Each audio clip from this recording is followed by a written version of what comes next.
Hi everyone, I'm Jackie, and today in this video, I will be covering must-know SAT math exponents. So be sure to stick around because I'm going to cover amazing exponent problems from past official SAT exams. So per usual, let's jump in. Okay, so this one here, two numbers A and B are each greater than 0 and 4 times the square root of A. So always write that out. So 4 times the square root of A is equal to 9 times the cubed root of b. And I get that a is equal to 2/3.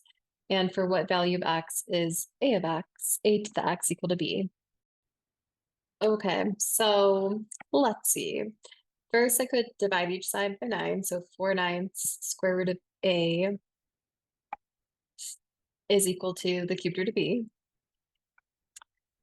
Also note a is equal to 2/3, and that 2/3 times 2/3, right, is equal to 4/9. So I could re-express this over here just as 2/3 times 2/3, also the square root of a. So square root of a, I could say that's the square root of 2/3. And remember, anything under the square root of anything, so it would be 2/3 to the half power. So this would be 2/3 times 2/3 times 2/3 to the half power. And this is all equal to the cubed root of b.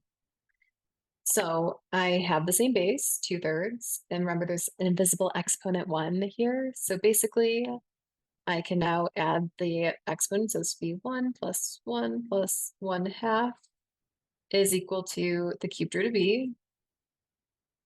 So 2 plus 1/2 is 5/2, right? 2.5 is equal to the cube root of b. And then, well, I can also make b the same. This is the same as b to the 1/3, just applying laws of exponents. And then I can multiply each side by 3. So this will be cancels and just becomes b. So this would be 2/3, 15/2 is equal to b.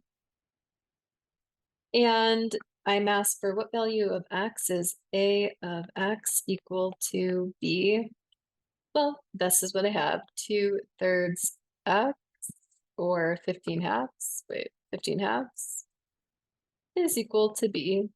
So my a is the 2/3, b is b. So I know that x is 15/2, and therefore the answer would be just that, 15/2.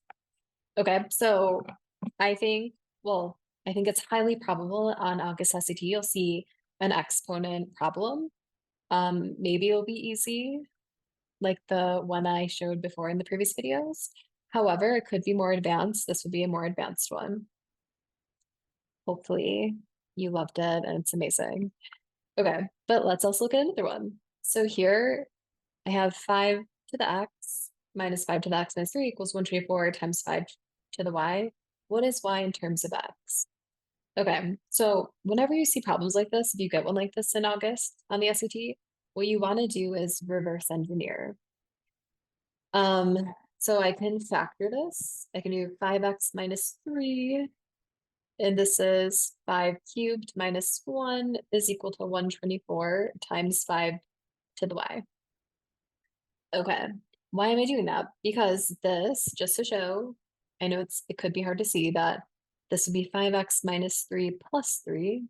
So we see that these would cancel, and this would give me 5x, like the original expression.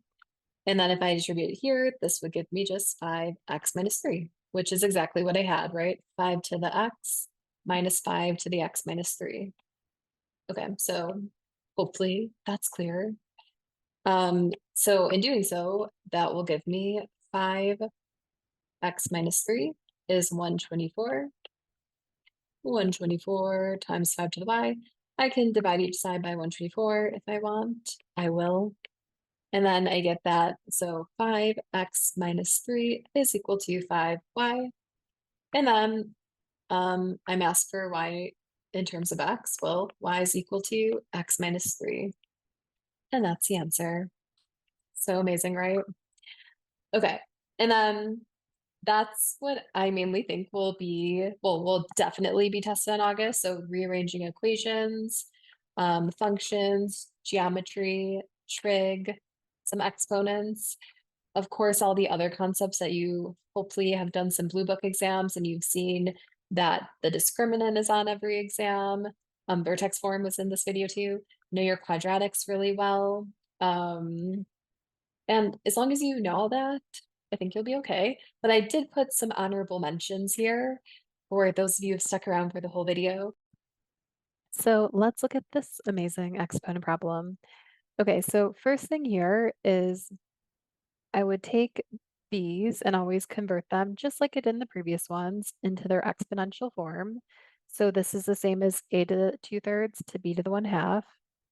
And then the other one, there's nothing to do because a to the 2x equals b to the 6. But what I can do is make b stand alone. So I'll multiply each side by 2. In doing so, this just becomes e. And here it would be a to the 4/3. Now I know what b is equal to, so I simply just need to substitute that in for b. So a to the 2x is equal to a to the 4/3 multiplied by 6. And that would be 24 divided by 3, which is 8. And now that the bases are the same, I can take the exponents, set them equal to each other, and x would be equal to 4. Oh my goodness, wasn't that amazing? If n 5 to the 3rd is equal to k to the 3/2, and n 4a plus 1 is equal to k, what is the value of a? Okay, so my first thoughts are that I want to just get k alone. So what I can do is multiply each side by the reciprocal of 3/2, which is 2/3. And then in doing so, we multiply this here, this just becomes 1. And then on this side, this would be 10/9. So 9 to the 10/9 is equal to k. Now that I have a value for k, I can substitute that in here. And then this would be 9 4a plus 1 is equal to n to the 10/9. And now, since our bases are the same, the bases of n, we can safely set the exponents equal to each other and solve for a. So 4a plus 1 equals 10/9. 4a equals 10 minus 1. I'm just going to make it 9/9, so it has the same common denominator. So 4a is equal to 1/9, and then divide each side by 4. So a would be equal to 1/36. And that would be the answer for this amazing question. Amazing, right? Okay, but here I can see that I have 5 root 119n multiplied by 6 root 119n squared. And then it says, for what value of x is the given expression equivalent to 119n to the 30x, where n is greater than 1? So this is where knowing the laws of exponent comes super in handy. But let's just see. So first, the 5 here would just become 119n raised to the 1/5. Same in here, I can express that as 119n raised to the 1/6. This is all squared, so I can also distribute this here. This becomes multiplied. So essentially, it would be 119n over 2/6, which will reduce to 1/3. So I'll say 1/3 n, and then it says that it's equivalent to 119n to the 30 power. Well, first note now the bases are the same, so I can just do 119n 1/5 plus 1/3, and then I can set that equal to 119n raised to the 30x. Next, I need to find the common denominators of 5 and 3, which is 15. So that would be 119n. This would be 3/15 plus 5/15. So So basically 119n over 815 is equal to 119n raised to the 30x. So remember, I have the bases, they are the same. When bases are the same, I can simply take the exponents, 8/15ths, and set it equal to 30x. I will do that over here. So 8/15ths is equal to 30x. Cross multiply. This will give me 8's equal to 450x. Now divide each side by 450. And then this will reduce to cut it in half. So I make it 4 over 225 is equal to x. And that would be the value of x. 4 over 225. You could type that into your calculator. So amazing. Let's also look at another exponent question that appeared on June 2024 Digital SAT. Similar question, which was this one here. I think this one's a little easier, but let's just take a look. So I have 5 root p squared is equal to t to the 3/4. So in case it's a little blurry, 5 root p squared is equal to t 3/4. So just like before, I'm going to apply my laws of exponents. This I can express as p squared raised to the 1/5 power, and that would be t to the 3/4.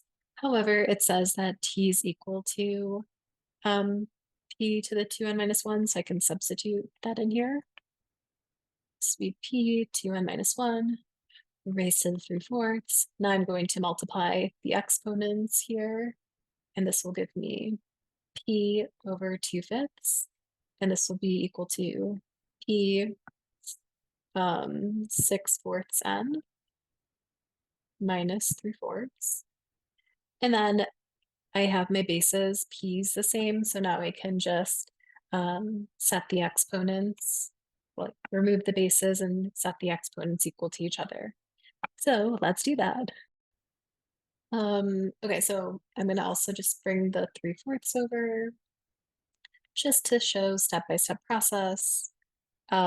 Next, I would find the common denominator, which is 20, and then this would become 8 over 20 plus 15 over 20, and that's equal to p 6/4 n, which simplifies to p 23 over 20. Sorry, that's a little messy. So p 23 over 20 is equal to p 6/4 n. I can also simplify this to 3/2 n. Okay. I'm just going to take these now, set them equal to each other. So I have 23 over 20 is equal to 3/2 n. So cross multiply, and I would have that 46 is equal to 60n. And now divide each side by 60. So 46 over 60 is equal to n. Let's reduce that. Divide everything by 2. And that would give me 23 over 30 equals n. And that would be the answer. Weren't those some great SAT exponential problems? I think so. So thank you so much for watching. Make sure you like, rate, and subscribe if you like the video and the channel and you want me to keep making videos. And please comment if you have any comments that you want to make. And thank you so much for watching, and I hope to see you in the next video. Bye, everyone.